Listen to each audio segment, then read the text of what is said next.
एक छोटे से गांव में शंकर नाम का एक गरीब आदमी अपनी पत्नी सीता और बेटे विजय के साथ रहता था। उसके पास एक छोटा सा खेत था जिसमें वह खेती करके वह अपना और अपने परिवार का गुजारा करता था। उसकी पत्नी अक्सर बीमार रहती थी, जिसके वजह से शंकर जो भी पैसा कमाता था वो सीता के दवाई में ही खत्म हो जाता था। इस कारण घर की स्थिति काफी खराब थी। एक दिन शंकर गांव के चौराहे पर सब्जी बेच रहा था। तभी शंकर का दोस्त रतन उसके पास आता है।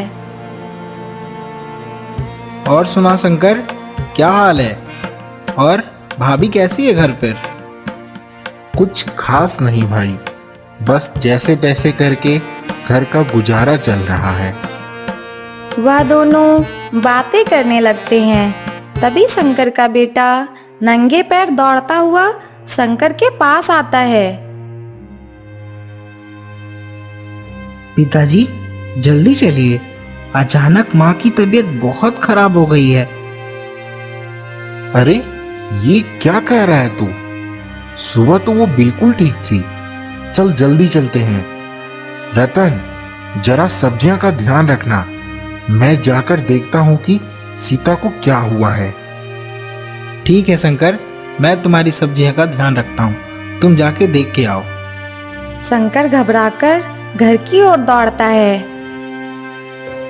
घर के अंदर पहुंचते ही वह देखता है कि उसकी पत्नी चारपाई पर बेजान पड़ी होती है। उसके माथे पर गीली पट्टी रखे हुए थी। यह सब देखकर शंकर घबरा जाता है। क्या हुआ सीता? तुम्हें ठीक तो लग रहा है ना? शंकर, विजय का ध्यान रखना। मेरी जिंदगी का अब कोई भरोसा नहीं है। इसे माँ की कमी कभी महसूस नहीं होने देना। नहीं सीता, तुम ऐसा क्यों कह रही हो? तुम जल्दी ही ठीक हो जाओगी।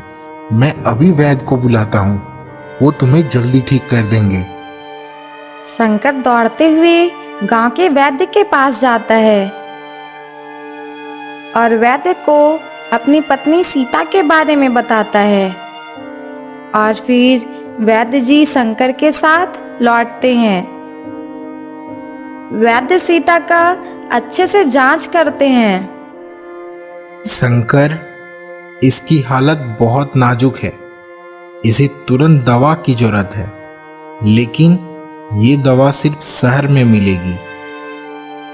शहर? लेकिन वहां जाने में तो 4 घंटे लगेंगे और मेरे पास तो पैसे भी नहीं हैं।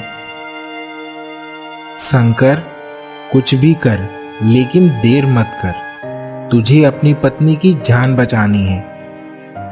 शंकर एक पल भी देरी किए बिना दौड़ता है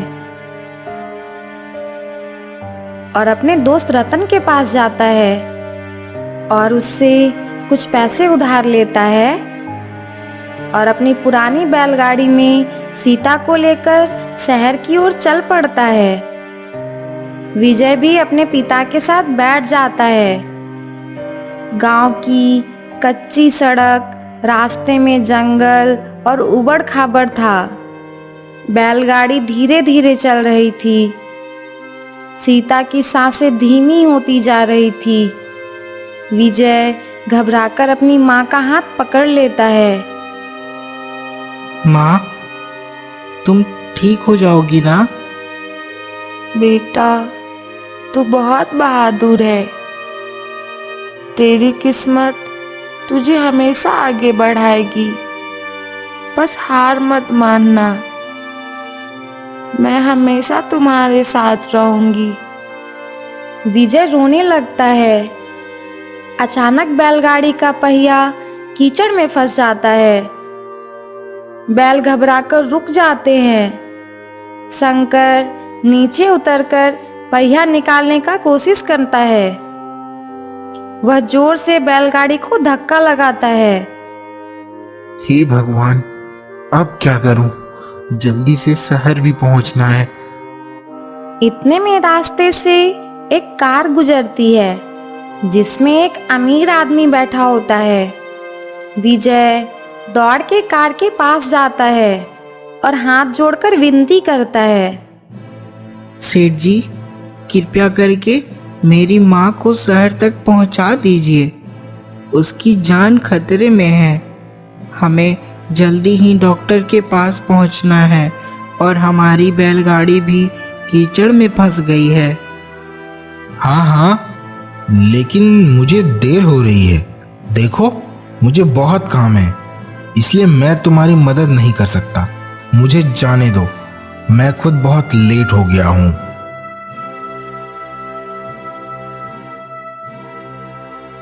सेठ जी, दया कीजिए, मेरी पत्नी मर जाएगी।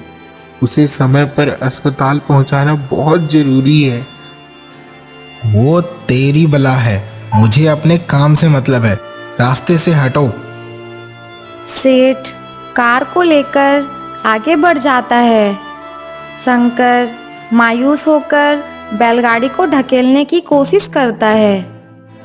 विजय अपने छोटे छोटे हाथों से गाड़ी को धक्का देने में मदद करता है। दोनों कोशिश करके बैलगाड़ी को कीचड़ से बाहर निकाल लेते हैं। फिर वह जल्दी से अस्पताल की ओर बढ़ते हैं।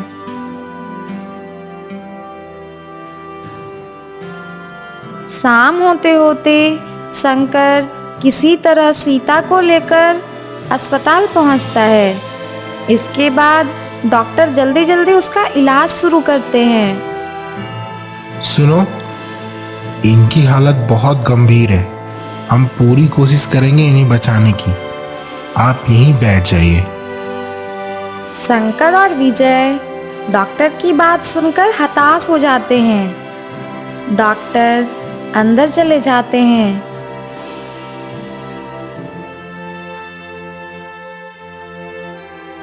कुछ देर बाद डॉक्टर बाहर आते हैं।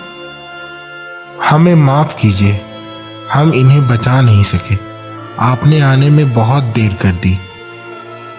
शंकर जमीन पर बैठकर फूट फूट कर रोने लगता है। विजय की आंखों में आंसू का सैलाब उमड़ पड़ता है। माँ, तुमने कहा था मैं बहादुर बनूंगा, लेकिन मैं तो तुम्हें बचा ही नहीं सका। शंकर बेटे को गले लगाकर रोने लगता है। इसके बाद वह सीता को लेकर घर की ओर चल पड़ते हैं। जब वे गांव पहुंचते हैं, तभी गांव वाले सीता की यह दुखद खबर सुनकर वहां इकट्ठे हो जाते हैं। माँ, मैं बड़ा होकर गरीबों की मदद करूंगा। जो लोग अमीर होकर गरीबों को ठुकरा देते हैं, मैं उनका इंसाफ करूंगा। विजय की आंखों में माँ की यादें और संघर्ष का संकल्प साफ साफ दिखाई देता है। कुछ सालों बाद सीता की मृत्यु के बाद शंकर टूट चुका था।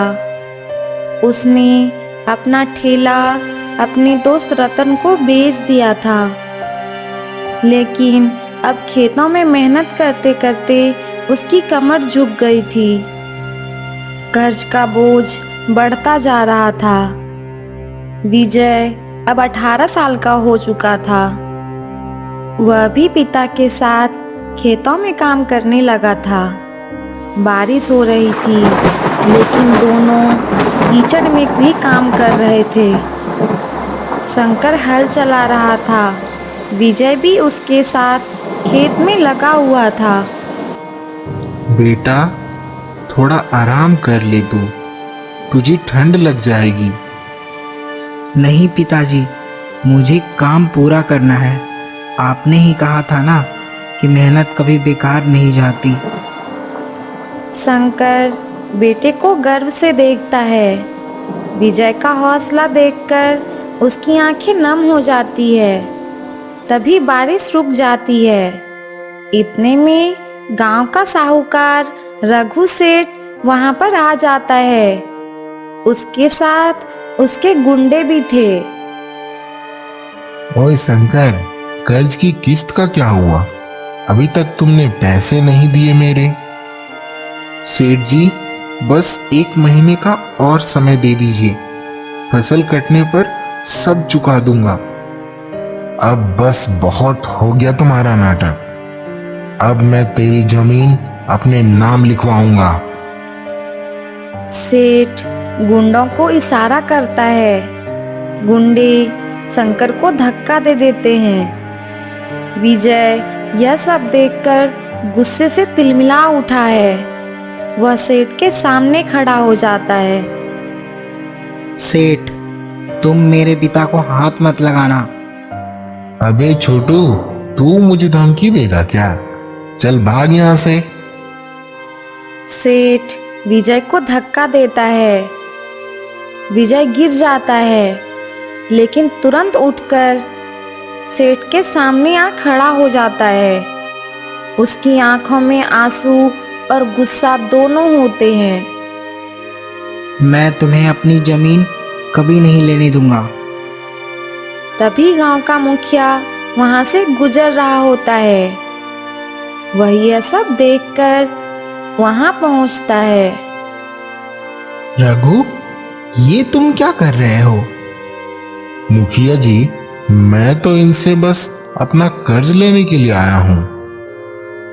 ये कौन सा तरीका है तुम्हारा कर्ज लेने का? इस प्रकार लोगों को मारकर कर्ज लिया जाता है क्या? मुखिया जी, इसके लिए माफी चाहता हूँ, पर आप ही बताइए, 2 साल हो गए हैं, लेकिन आज तक इसने मेरा कर्ज देने का नाम नहीं लिया। मुखिया जी, मुझे बस अपना उधार चाहिए। मुखिया जी, आप तो जानते हैं कि मैं किन परिस्थितियों से गुजरा हूं। मैंने सेठ रघु का कर्ज देने से कभी मना नहीं किया। बस मुझे थोड़ा और समय दे दीजिए, मैं जल्द ही कर चुका दूंगा। ठीक है, मैं तुम्हें 6 महीने का और समय दिलवाता हूं, लेकिन 6 महीने के अंदर रघु का कर्ज तुम्हें चुकाना ही होगा। ठीक है मुखिया जी, आपका बहुत बहुत धन्यवाद।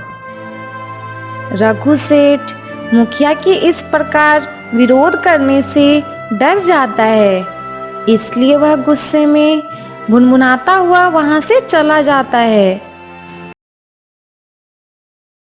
रात का समय था। शंकर और विजय घर में चुपचाप बैठे थे। विजय अपनी माँ की तस्वीर देख रहा था।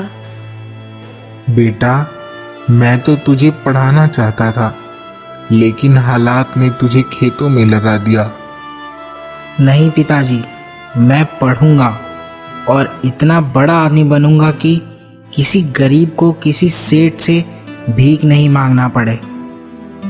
शंकर अपने बेटे विजय को देखकर भावुक हो जाता है। विजय अपनी माँ की तस्वीर के सामने अपना हाथ जोड़ता है। माँ, मुझे शक्ति देना माँ, ताकि मैं अपने पिता का सहारा बन सकूं। विजय उसी समय पढ़ाई करने का संकल्प लेता है। वह दिन में खेतों में काम करता था और रात को दिए की रोशनी में पढ़ाई करता था।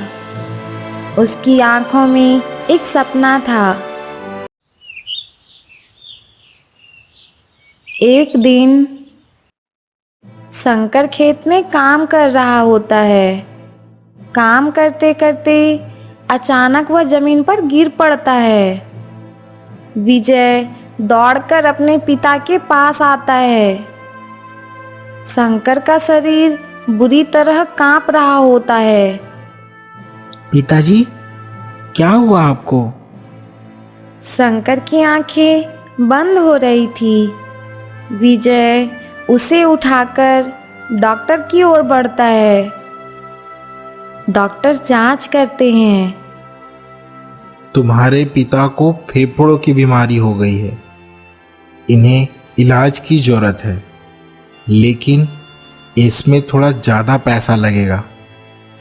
विजय की आंखों में चिंता छलक रही थी।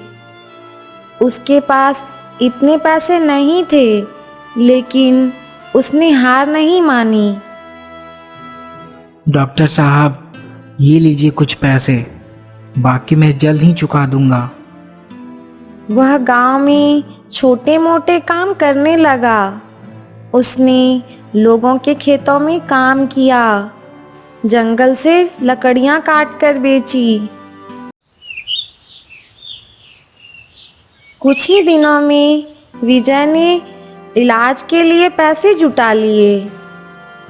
उसने पिता का इलाज करवाया, जिससे शंकर की हालत थोड़ी सुधर गई।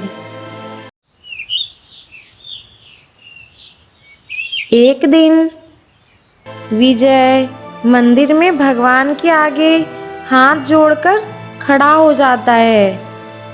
उसके आंख में आंसू होते हैं, लेकिन हौसला भी बरकरार रहता है। भगवान, मुझे शक्ति दो ताकि मैं अपने पिता को खुशहाल जीवन दे सकूं और हर गरीब को इंसाफ दिला सकूं। वह खुद से वादा करता है कि वह पढ़ाई के जरिए अपना जीवन सुधारेगा।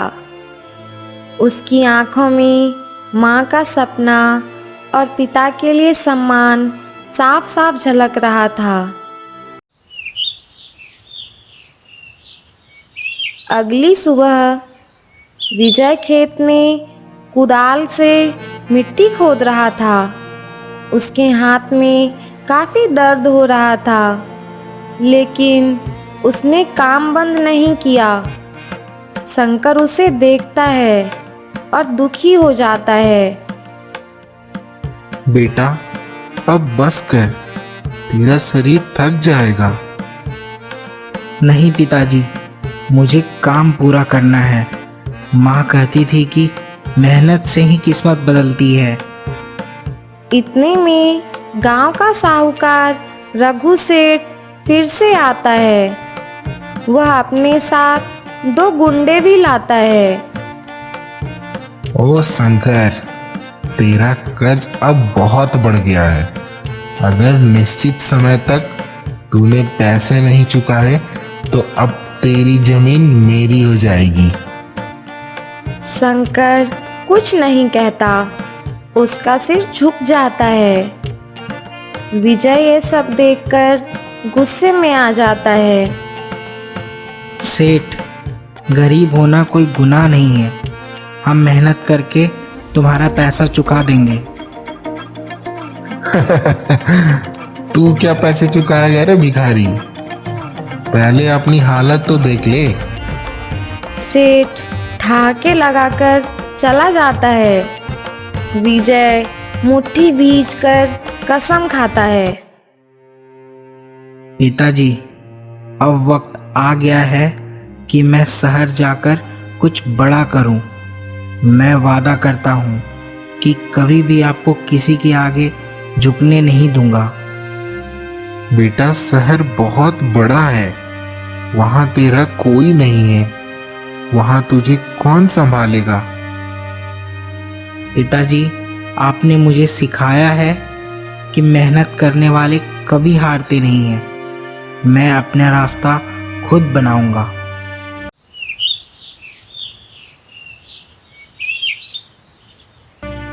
विजय अपने पिता का आशीर्वाद लेता है। फिर एक छोटी सी पोटली लेकर बस स्टॉप पर पहुंचता है।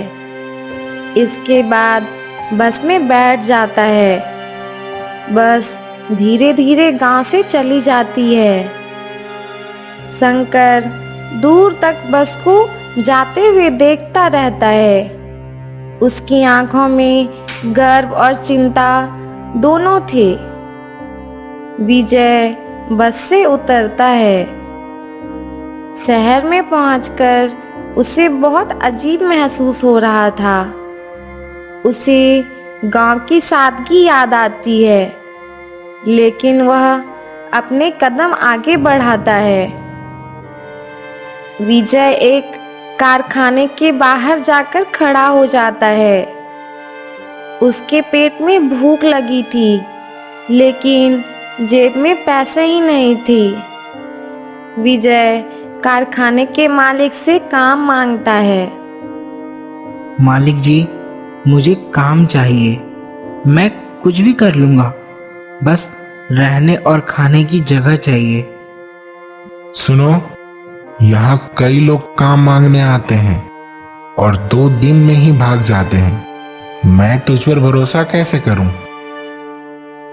मालिक जी, आप मुझे बस एक मौका दीजिए। मैं मेहनत से काम करूंगा। कारखाने का मालिक विजय को काम दे देता है। विजय बिना किसी शिकायत के मेहनत से काम करता है। वह भारी बक्से ढोने लगता है। अगली सुबह कारखाने का मैनेजर विजय को काम करते हुए देखता है। वह उसके ऊपर बिना किसी गलती के गुस्सा निकालने लगता है। ओए लड़के, इतने धीरे धीरे काम कर रहा है, जल्दी जल्दी हाथ चला। यहाँ काम चोरों के लिए कोई जगह नहीं है। विजय बिना कुछ कहे तेजी से सामान ढोने लगता है। वह थका हुआ था, लेकिन उसने हार नहीं मानी। विजय दिन में काम करता और रात में किताबें पढ़ता। उसकी आंखों में पढ़ाई का जुनून सवार था। रात का समय था। विजय एक छोटी सी झोपड़ी में रहता था। वहां पर सिर्फ एक पुरानी चारपाई और एक दिया था। वह दिए की मध्यम रोशनी में देर रात तक पढ़ता रहता था। उसकी आंखों में नींद होती थी, लेकिन उसका सपना उसे सोने नहीं देता था। मुझे मेहनत करनी ही होगी। पिताजी का सपना पूरा करना है। भगवान, मुझे हिम्मत देना ताकि मैं अपने पिता का सपना पूरा कर सकूं। विजय के कपड़े पुराने हो गए थे, लेकिन उसकी हिम्मत नई थी। धीरे धीरे वह प्रतियोगी परीक्षाओं की तैयारी करने लगा। कई सालों की मेहनत के बाद विजय एक बड़ी सरकारी नौकरी की परीक्षा देकर मंदिर में हाथ जोड़कर भगवान के सामने प्रार्थना कर रहा था। भगवान, मुझे शक्ति दो ताकि मैं अपने पिता को खुशहाल जीवन दे सकूं और हर गरीब को इंसाफ दिला सकूं। कुछ दिनों बाद विजय अपनी झोपड़ी के बाहर बैठा हुआ था। उसकी आंखें सूजी हुई थी, क्योंकि वह रात भर जगकर तैयारी करता था। तभी एक डाकिया उसके पास आता है और उसे एक लिफाफा देता है।